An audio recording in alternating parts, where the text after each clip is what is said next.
Tumesikia mbiu Yesu huokoa, utangazeni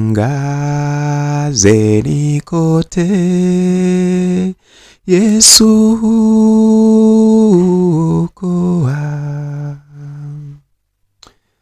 Karibuni sana ndugu watu wa Mungu ambao tuko pamoja katika channel yetu hii ya Mungu Tumaini. Ni kweli Yesu anaokoa. Leo tunaendelea katika sura ya 25 ya kitabu cha Mwanzo, sura ya 24, na sasa tuko katika sura ya 25. Sura ya 25 imestari 34. Kwa hiyo si fupi lakini si ndefu, ni sura ya kati. Tutaisoma vizuri kwa usikivu mkubwa sana ili ambacho Mungu anakusudia sura. Jina la Mungu wa mbingu na nchi, jina lako nalipewe sifa. Unastahili kuheshimiwa, unastahili kuabudiwa, unastahili kupata kila aina ya sifa njema. Asante sana Mungu wa mbinguni. Tunasema asante si kwa sababu moja au mbili, ni kwa kila kitu. Tunakushukuru kwa kila kitu, kwa sababu sisi tu jinsi tulivyo ni kwa sababu ya wewe. We thank you a lot. Asante sana Mungu, tunakushukuru sana sana sana sana Mungu wetu. Karibu sana uweze kuwa pamoja nasi katika somo hili. Sura hii ya 25. Tunaamini kuna kitu ndani yake ambacho ulitamani sana watu wako tuweze kukijua. Na sasa tunaomba uturuhusu tuweze kukijua, iweze kutufariji, iweze kuwa na kutufanya tuwe na amani, tutawaze vizuri kiroho, tuweze kuishi kiroho kama ambavyo unavyopenda. Tusisome tu alafu tukaliachia hapo, lakini katika hali ya uvuvio wa Roho Mtakatifu na aweze kutuvuvia kwa namna ya kipekee sana, tuweze kupata lile ambalo lililokusudiwa. Mguse msikilizaji, mfuatiliaji, mguse kwa namna ya pekee. Mrahisishie katika magumu yake, muongoze katika njia njema. Kwa jina la Yesu Kristo tunaomba na kuamini. Amina. Msikilizaji, ni sura ya 25. Tunaanza na mstari wa kwanza. Kama nilivyosema, ipo mistari 34. Tutasoma kwa utulivu mpaka pale ambapo tutakapokuwa tumemaliza. Ibrahimu alioa mke mwingine, jina lake akiitwa Ketura. Akamzalia Zimrani na Yokshani na Medani na Midiani na Ishbak na Sua. Yokshan akamzaa Sheba na Dedan. Na wana wa Dedan walikuwa Waashuri na Waletushi na Waleumi. Na wana wa Midian walikuwa Efa na Eferi na Hanoki na Abida na Eldaa. Hao wote walikuwa ni wana wa Ketura. Ibrahimu akampa Isaka yote aliyokuwa nayo. Lakini wana wa Masuria aliyokuwa nao Ibrahimu akawapa zawadi, naye akawaondoa katika mahali alipokaa Isaka mwanawe wakati wa uhai wake, waende pande za mashariki mpaka nchi ya Kedemu. Hizi ndizo siku za miaka ya maisha ya Ibrahimu alizoishi, miaka 175. Ibrahimu akafariki, naye akafa katika uzee mwema, mzee sana, ameshiba siku. Akakusanyika kwa watu wake. Isaka na Ishmaeli wanawe wakamzika katika pango ya Makpela, katika shamba la Efron bin Sohari Mhiti lielekealo Mamre.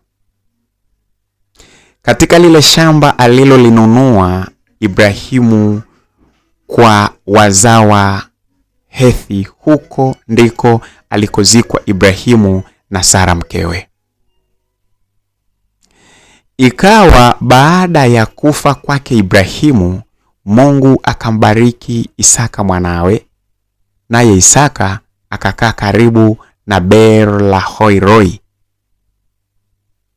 Hivi ndivyo vizazi vya Ishmaeli mwana wa Ibrahimu, ambaye Hajiri Misri, mjakazi wa Sara ya Ibrahimu. Na haya ndiyo majina ya wana wa Ishmaeli kwa majina yao na kwa vizazi vyao. Mzaliwa wa kwanza wa Ishmaeli ni Nebayothi na Kedari na Mibsamu na Mishma na Duma na Masa na Hadadi na Tema na Yeturi na Nafishi. Hao ndio wana wa Ishmaeli, na hayo ni majina yao katika miji yao na katika vituo vyao, maseyidi 12 kwa kufuata jamaa zao. Na hii ndio miaka ya maisha ya Ishmaeli, miaka 137. Akakata ropa, akakusanyika kwa watu wake. Wakakaa toka Havila mpaka Shuri unaoelekea Misri kwa njia ya kwenda Ashuru. Akakaa katikati ya ndugu zake wote. Na hivi ndivyo vizazi vya Isaka mwana wa Ibrahimu. Ibrahimu alimzaa Isaka. Isaka akawa mwenye miaka 40 alipomtoa Rebeka binti Bethueli Mshami na Padan Aramu ndugu wa Labani Mshami kuwa mke wake. Isaka akamwomba Bwana kwa ajili ya mke wake, maana alikuwa tasa. Naye Bwana akamwitikia, na Rebeka mkewe akachukua mimba. Watoto wakashindana tumboni mwake, naye akasema, ikiwa ni hivi kuishi kwa nifaa nini? Akaenda kumuuliza Bwana Mungu. Bwana Mungu akamwambia, mataifa 2 yako tumboni mwako, na kabila 2 za watu watafarakana tangu tumboni mwako. Kabila moja litakuwa hodari kuliko la pili, na mkubwa atamtumikia mdogo. Siku zake za kuzaa zilipotimia, tazama, mapacha walikuwamo tumboni mwake. Wa kwanza akatoka, naye alikuwa mwekundu mwili wote kama vazi la nywele. Wakamwita jina lake Esau. Baadaye ndugu yake akatoka, na mkono wake unamshika Esau kisigino. Akaitwa jina lake Yakobo. Isaka alikuwa mwenye miaka 60 mkewe alipowazaa. Watoto wakakua. Esau alikuwa mtu ajuaye kuwinda wanyama, mtu wa nyikani, na Yakobo alikuwa mtu mtulivu, mwenye kukaa hemani. Basi Isaka akampenda Esau kwa sababu alikula mawindo yake, na Rebeka akampenda Yakobo. Sasa Yakobo akapika chakula cha dengu. Esau akaja kutoka nyikani, naye alikuwa amechoka sana. Esau akamwambia Yakobo, tafadhali unipe hicho chakula chekundu nile, kwa kuwa ninazimia mimi. Kwa hiyo walimuita jina lake Edom. Yakobo akamwambia, kwanza niuzie leo haki yako ya mzaliwa wa kwanza. Esau akasema, tazama, mimi ni karibu kufa. Itanifaa nini haki hii ya uzazi? Yakobo akamwambia, uniapie kwa. Naye akamwapia, akamuzia Yakobo haki yake ya mzaliwa wa kwanza. Yakobo akampa Esau mkate na chakula cha dengu, naye akala, akanywa, kisha akaondoka akaenda zake.